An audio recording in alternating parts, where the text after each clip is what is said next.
Yo, what's up, guys? This is RS. Welcome back to the channel, man. If you're new, make sure to sub to the channel and join the family. Don't forget to hit that like button if you enjoyed the video, and let me know what you think in the comment section. Alright, let's get back to the video, man.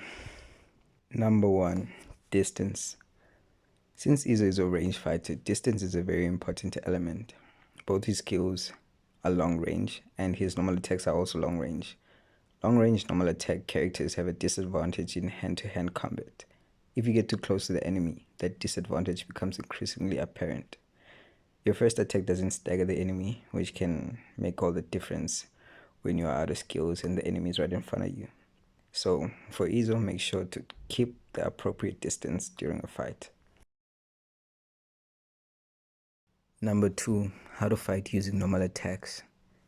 Since long-range normal attack characters have a disadvantage in close combat, there's a certain way for them to fight.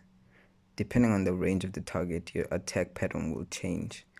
When the enemy is far from you, you can use the full normal attack pattern, all 3 attacks. It works best if the enemy is already engaged in a battle with one of your teammates. That way they won't reach you or make you the immediate target. But always keep in mind that 2 people fighting one enemy means that the other 2 teammates have it rough. So look at the minimap and see where you most need it. Number 3, how to engage an enemy.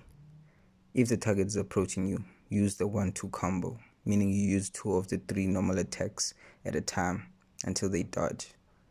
Baiting the incoming enemy until they dodge is like a long-range normal attack character strategy 101, but be careful of the enemy's long-range skills though.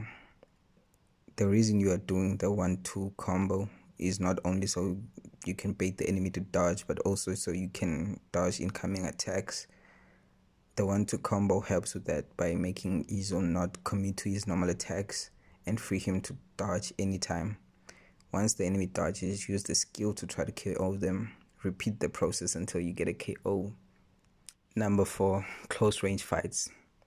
If you are already within the enemy's normal attack range, it's a whole different story. It becomes harder to deal with the enemy the closer they get to IZO. You have to make the enemy dodge first in that case.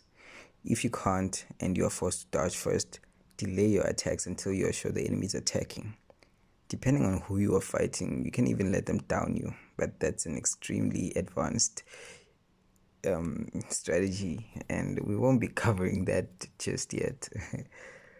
After dodging, don't attack immediately. Rather, delay your attacks to see if the enemy will dodge or attack. If they are dodging, you can use the 1-2 combo, then execute a skill. If they are attacking, execute a skill immediately. This is kind of hard to do, so make sure you save this video until you perfect these strategies. Number 5, when to use his skills. Carelessly shooting IZO skills is a waste. You have to save his skills for a perfect condition. They are both long range skills, but they can easily miss at a very long range. But when they land, they have the potential to KO if the critical stats have been increased, so use them sparingly. The perfect time to use both skills are when 2 conditions are met. For the second skill, Igatenai, the first condition is when the enemy just made a dodge. The second condition is when the enemy is directly in front of you. That will maximize the damage given.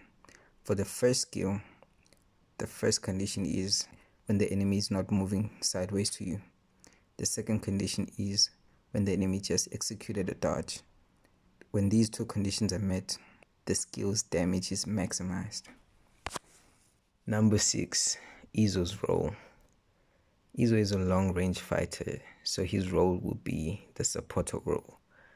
He isn't very effective in fighting multiple enemies at once, like Roger, Prime Whitebeard, Jack, and other attackers. So for the supporter role, you have to stay back and observe the whole battlefield.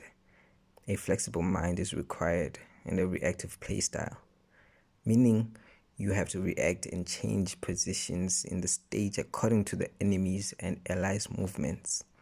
This likely means you will be left with a defender to deal with many incoming enemies while your 2 teammates are off commission. Don't run away.